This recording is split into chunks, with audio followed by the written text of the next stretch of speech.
Hey boys and girls, it's KnightStalker here. Welcome along today to my video about Rattan Vipers. And most of you, especially the veteran players right now, are thinking, KnightStalker, WTF is actually going on. This unit is garbage. Nah bro, it's not. So first of all, let me show you what this unit is capable of before I even start talking about it, and then you can decide if you want to watch the rest of the video. Check it out.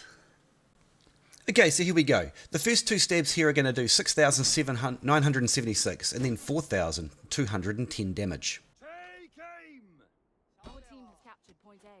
Get into position!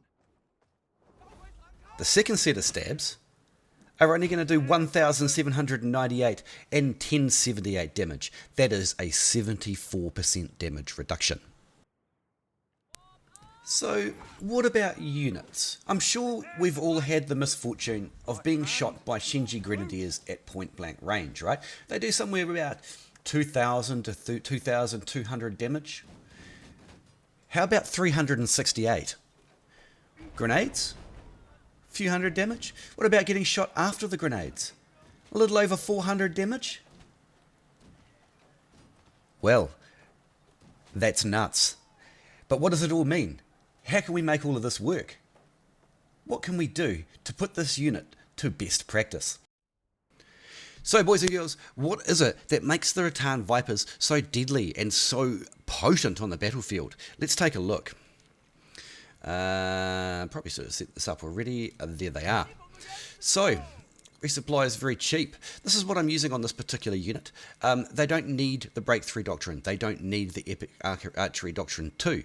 What they do need is accuracy and arrow rain. The Epic Archery Doctrine 5 is a huge boost to this unit because it doubles their rate of fire for a short period. And of course, this unit doesn't do a lot of damage. Its idea is that it causes poison, which is doesn't get affected by armor or anything like that, in the same way that the Namcan archers do with their bleed. But more importantly, it starts to stack the poison ticks, which cause more slow and cause more damage debuff. Right, so veterancy. The only way to play this, the only way to play is bottom line, and I'll tell you why. So the top line that we're not going to take, increased rate of fire, might sound really good on the face of it, because you're going to get 1 in 5 more shots, really, aren't you? Another 20% or 1 in 5 chance. And you'd think, wow, 15% armor penetration is fantastic, isn't it? No.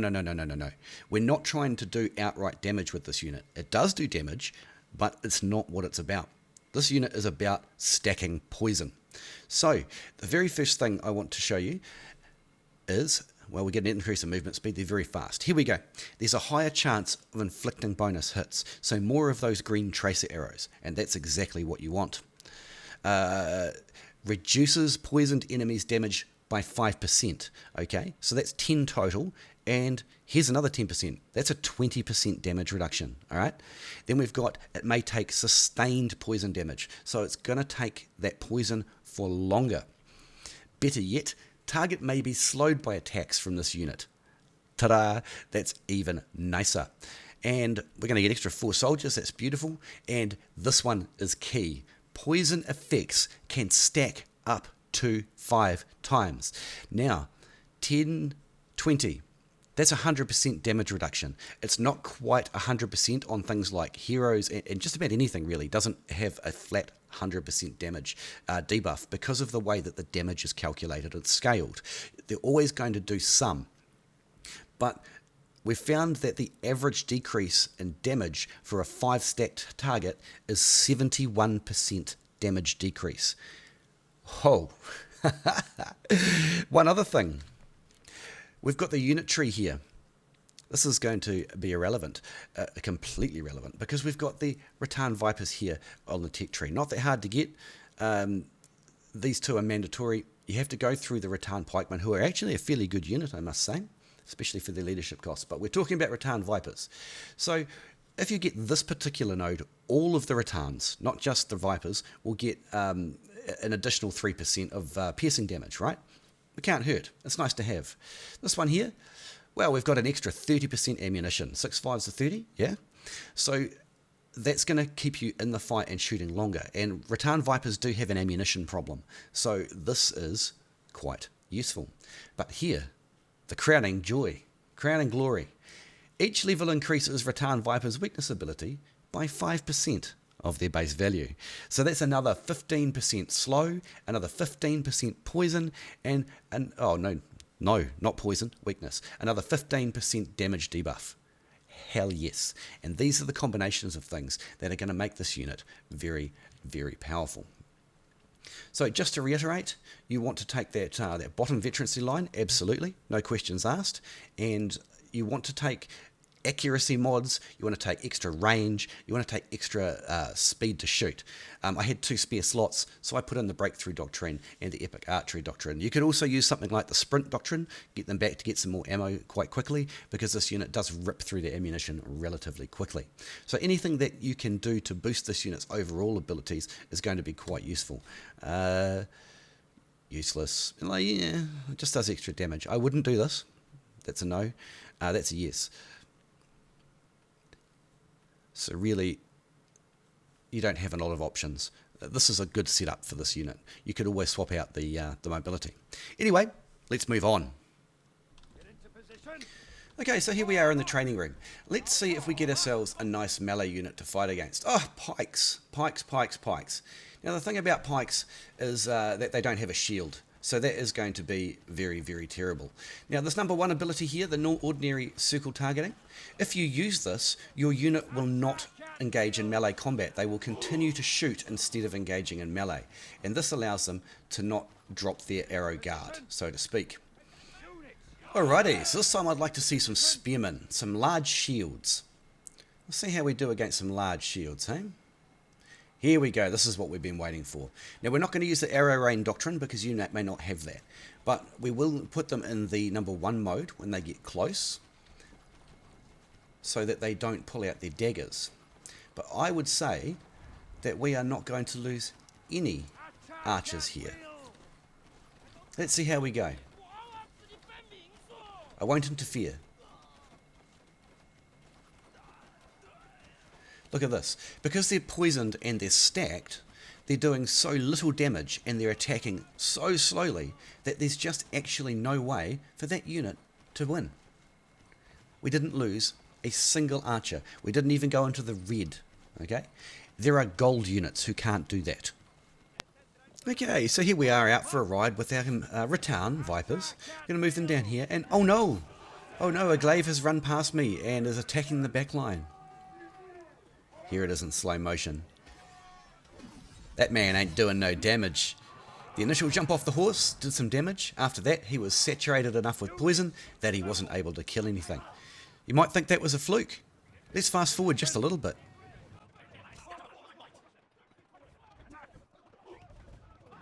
Oh look, here's some very brave heroes. Are they going to ride into our backline and think, oh, we're going to kill some archers? Yeah. How's that working out for you, friend? How's that working out for you? Oh, I guess a couple of them took a little bit of damage. Just a little bit. Let's look at a more full-size battle, shall we?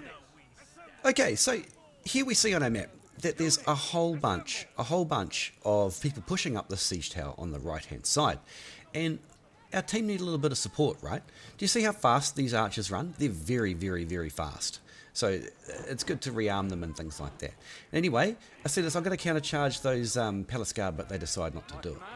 But anyway, we're going to throw this Arrow Rain Doctrine on here. And we see here that they have Claymores and they have Iron Reapers and they have Heroes. So tell me, what good are Iron Reapers and what good are Claymores if they can't do any damage? What good are they? Look at this. Our team just absolutely devastate them for almost no casualties whatsoever. How's that for support? Is that the kind of support you want your team to do? Let's look at another clip. So, I heard you guys like Iron Reapers. Oh look, yeah, there's a poleaxe who couldn't possibly do any damage to my unit and ended up getting shot. We'll just move them in quite aggressively. I'm thinking here I just need to stop this dual blades from blocking the point. But very soon we're going to notice some Iron Reapers coming in from the home point and from the left of the screen here. Here they come now. Now ordinarily you would expect them to absolutely devastate the shield unit, and on the charge they're pretty good until the bleed stacks start stacking up. We're going to arrow rain on them, and very quickly, those Iron Reapers are almost immobile and doing almost no damage. And now it's very easy for the remains of that unit and the heroes to just clean it up completely. There's a pike who's going to try and do a bit of a dive, but you see he's been poisoned, and look at the damage. He's hardly doing anything to us, so we just kill him pretty rapidly. That's Vipers. What about mass melees? What do you think about this? Let's see how they do when they're firing into huge hordes of enemies. You can see there very quickly though, see this guy? He's doing between 145 and 300 damage to me, that spear. That's nothing. Those claymores got devastated because they weren't able to do any damage. This Nodachi here, he can't do any damage either, and he's realising it, and he's thinking, what the hell is going on? And everything that's being targeted here is just suddenly unable to do any damage to our team, and it's magical. Very soon we're going to see some grandpas, some grey hair garrison come in from the side. Now these guys destroy heroes, right? Right? Do they? How about we take something like 300 or 600 damage from them? What do you think? Does that sound better? This unit is filthy. It's filthy.